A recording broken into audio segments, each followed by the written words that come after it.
This is Sportswatch on 6 News. I'm Leo Puglisi, that's Tinu in, and Lachlan Sheriff is gone. So I think it's going to be a while till we get to a full month where it can somehow be all three on schedule, but Tin is here, so that's a positive for everyone at home. And Tin, on the negative side of things for you, Carlton's troubles haven't gone away since we spoke about them last week.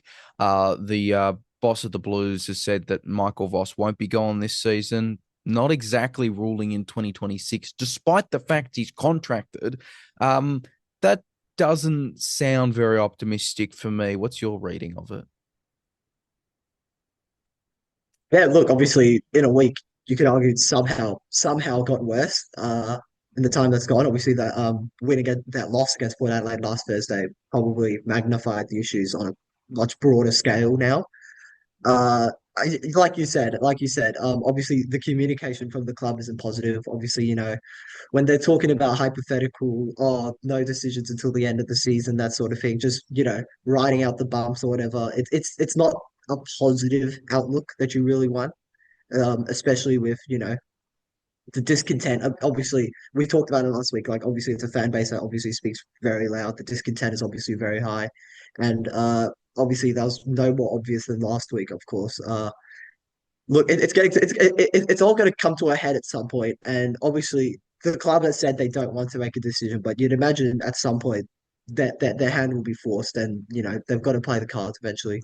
The ladder update as it stands right now, Carlton sits 11th. That's 24 premiership points, only above them Port Adelaide 28, then Giants 36. You would think at this point that the top 8 clubs are all known but one in terms of whether GWS managed to get in at the expense of, a few clubs at the moment, but Gold Coast are the one who are 8th at this point. Carlton are equal with 13th placed Essendon on premiership points. They've got a better percentage of 100.4, but again, percentage really doesn't matter when you're not even getting inside the 8 here. They face Collingwood this weekend. Now, Collingwood, I think they haven't been known for giant wins in terms of, you look at the margin. They didn't blow away West Coast. In fact, West Coast did pretty well last week. But under that Friday night light, a Carlton loss, that really could only add even further pressure, you would think. And I mean, I'm tipping Collingwood.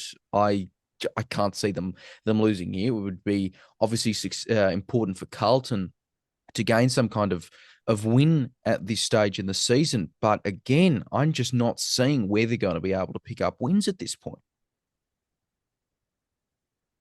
And that's true. Obviously, like most people have seen, obviously it's not a bad team. It's not necessarily a bad team on paper, but just on the field, the team just doesn't pick up results. It doesn't pick up, it doesn't play the way people would imagine it to, and that's shown pretty much throughout the entire season. You look at losses to teams like North Melbourne, and you look at losses to teams like, I mean, to Richmond in round one. That's another big one. I mean, it's a team that really, on paper, you argue most would argue is so much better than it really is, but they've just struggled to pick up results, and for almost every big result, just absolutely magnifies pressure on the club. And well, there's not really much bigger pressure than a Friday night game that's going to be on free to air TV for the whole country to see. So it's a massive game. I think everyone would know that it's going to be, obviously it's going to obviously you'd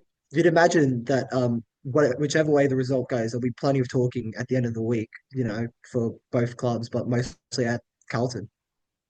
You're right in saying it, that on paper they shouldn't be in this position. They've got an insanely good list. You can mention one name out of it, someone like Patrick Cripps, right? We're talking incredible players who haven't been able to kind of succeed, and I think that's been an unfortunate story throughout Carlton this century in terms of having really solid players who just cannot get premiership success with the Blues. There's obviously a lot of trade rumors here, but Carlton, I'm torn, and I want your thoughts on it. Whether what they need at this point, forget the coaching situation, but in terms of players, is more of a clean out, or trying to desperately retain what they've got. Mind you, a lot of their good stars, at a certain point, there's only so much you can give to the club. So where do you stand? Is it time for kind of an end of year clean out, or do they need to keep what they've got and change from the top? Difficult to approach because obviously I think most of the squad isn't all too terrible, but for me, a lot of the issues sort of lie sort of in depth, especially when you look at the forward line. Of course, you have Mackay and Kerner, who are both two Coleman medalists.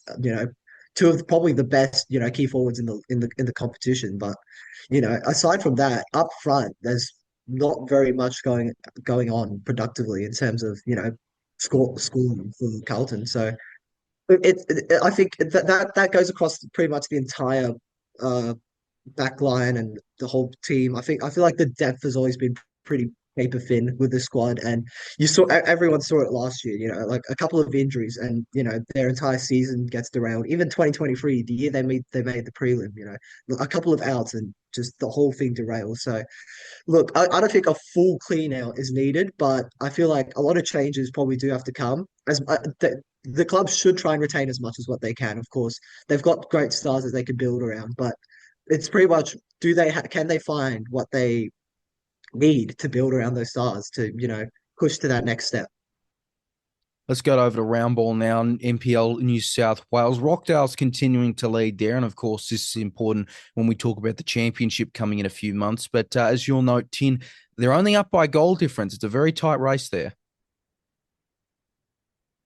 Yes, it is. So obviously, Rockdale pretty publicly lost to the Sutherland Sharks on Sunday, which was a rather huge result. And well, now the race for the New South Wales qualifier spot has tightened up. Obviously, Rockdale still continue to lead the way, just ahead of Marconi Stallions on goal difference. Obviously, Marconi are already in, so we don't have to stress about that. But it puts Northwestern Sydney Spirit pretty much right in the mix to fight for that premiership spot or to overtake Rockdale City, and especially with current form stands, there's no reason they can't, which keeps it interesting. Further down the table, you look at even a Blacktown City, who, yeah, maybe they're about 3 games out from Rockdale's spot, but no reason they can't catch up. And of course, looking at the rest of the table, you see most of the championship clubs there about near the tops. Marconi in second, as mentioned, RPO in fourth, Sydney United in sixth, Olympic in seventh, Wollongong Wolves in 10th. Uh, but yeah, pretty much everywhere you look, it's starting to tighten up. Even at the bottom of the table, where relegation is pretty much only separated by 2 points. I mean, yeah, regardless of New South Wales has started to pick up in terms of intensity, and obviously they're running at a similar schedule to Victoria, so we're starting to see, sort of crunch time. It's crunch time pretty much for these clubs. And if they want any chance at, making the championship, making finals, surviving, it's time. It's now or never, pretty much. Does it give you any concern in terms of the performance of some of the clubs who are locked into the championship here? You got Sydney United sixth, Sydney Olympic seventh. You got Wollongong in 10th. These are clubs that are going to be in the championship no matter what later this year. We've been talking about South Melbourne on the Victorian side of things, of course, but yeah, what kind of concern, if any, does it give you of their performances? Or do you kind of take the look that, well, maybe this will be an interesting championship instead? I mean, yeah, you could make the case that, maybe we shouldn't have some of the lower performing teams. Maybe it should be more merit based in terms of the guaranteed spots in the championship. But I mean, like you said, I'd argue it makes for a more interesting competition. Obviously, the championship as it stands is pretty much a glorified postseason, and obviously that's going to provide us with a lot of interesting storylines. Of course, you look at it. I mean, I'll highlight one club, which is Sydney Olympic, who obviously they haven't been the best of clubs in recent history. I mean, they're seventh now. I believe last season they were eighth, I think it was. They haven't necessarily punched above their weights, but there's one thing that we do know for certain about all these clubs, and part of the reason why they're in the championship is partly because of history and pretty much success and fan base, which is what they're in the championship for. So, yes, you could argue you'd want better teams, but pretty much I think come October, once the championship kicks off, if we've got a full stadium, I think pretty much, I don't think we'll be complaining in the end that, 10th place Wollongong's in here when it should be someone else, or 7th place Sydney Olympics in here when it should be someone else. At the end of the day, these are some of the biggest clubs in the country, and I think, we're better off having them in the championship. No, absolutely, no complaints about that, especially for the first year of the championship, and we'll see how it goes along with format, of course. The Australia Cup, since we last spoke, confirming both the clubs that will be playing up, and we actually only recently just got the actual fixture dates and times.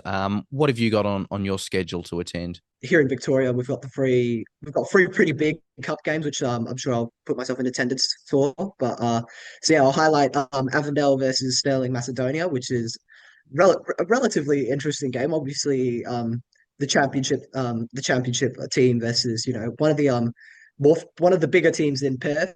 It'll be an exciting matchup. Obviously, former Celtic and Scotland striker Lee Griffiths famously, pretty notably made the move across to Sterling Macedonia just last week through the transfer window. So that'll be an exciting move to follow.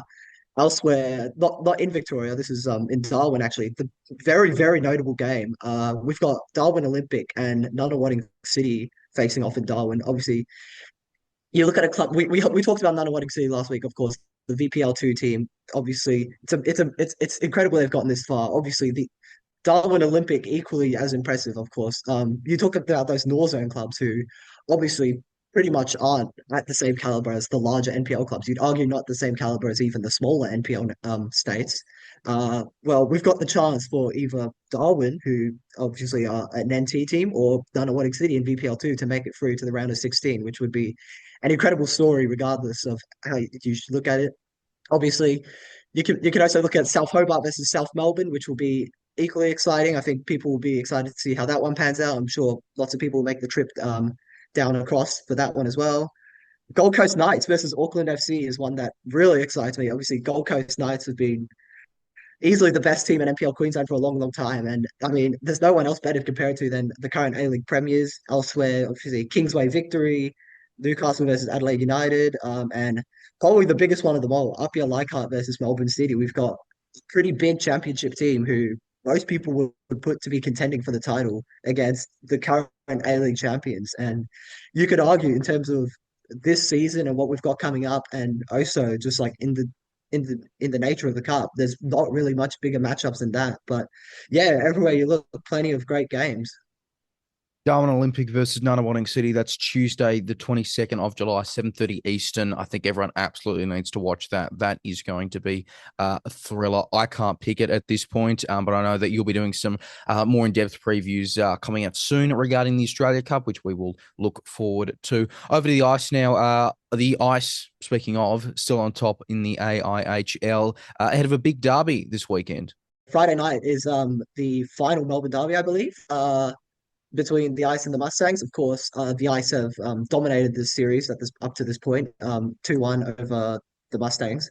But obviously, I imagine the Mustangs now are trying to pick up some form and try and get back into the race with the Perth Lightning in for that second spot, especially against their big rivals. Obviously, looking ahead, we've got lots of excitement to look forward to. Obviously, we've mentioned David Booth before on the show, but Scott Timmins is continuing to lead scoring for the Melbourne Mustangs, and his leading scorer for the league has got the 46 points to his name. And another thing is pretty much I'd argue is a pretty interesting matchup between the two goalies. Obviously, the Mustangs have Anthony Kimlin, who leads the league in goal percentage with 91.7, but Tatsuya Nishida for the Ice, who obviously has been long touted as probably, if not one of the best goaltenders in the AIHL, with a save percentage of 913 just behind. So obviously, whenever these two teams get together, obviously all stats go out the door, all form goes out the door. But yeah, I mean, pretty much no matter how you shape it, we're going to see a pretty exciting game when you've got two of the highest producing scoring teams, as well as two of the best goaltenders in net. I think it's shaping up to be an exciting game. Just quickly, we talked about the adrenaline rush last week. As it stands, though, Brave were able to get ahead of that position that adrenaline could have been taking over. The North Stars now their biggest opponent there, but it's still, I mean, we're talking 21 points to 14 at this point. Would you say finals are largely set? I mean, it's it's not an impossible gap at this point. We've still got more than a month. But look, with the way that the clubs in the top six have been going here, I think it's very hard for them to be dislodged out of the finals. Not a lot of movement has happened in recent weeks, especially when you look at the top four. Pretty much, those four teams have pretty much just been trading spots with each other. Well, arguably second to third have been trading spots with each other. Again, it's not impossible to rule them out. Again, it's not an impossible margin overall. Like they're only about 2.5 games out from sixth Adelaide, but yeah, you'd argue from here it gets pretty tough. Obviously, not the ideal results for Adelaide over the weekend, but I think it's going to get interesting from here, especially as some of these teams start to face up against each other as they start to reach full strength, pretty much. All right, that's Sports Watch for this week. We genuinely have no clue if Lachlan Shelf will be back next week, but at minimum, I'll be here somehow, and we'll see what goes on. But a lot to follow. Huge weekend coming up, as always. And as we teased before, just keep an eye out. We've got some stuff regarding the Australia Cup and the Championship coming up very soon. Remember to support the show. You can watch all past episodes right here on YouTube, and you can become a supporter, patreon.com/SIXNewsAU. You sign up $4 a month at a standard level, $10 a month at our new executive producer tier, or a custom amount of your choosing. That's patreon.com/SIXNewsAU. Thanks, everyone, for tuning in.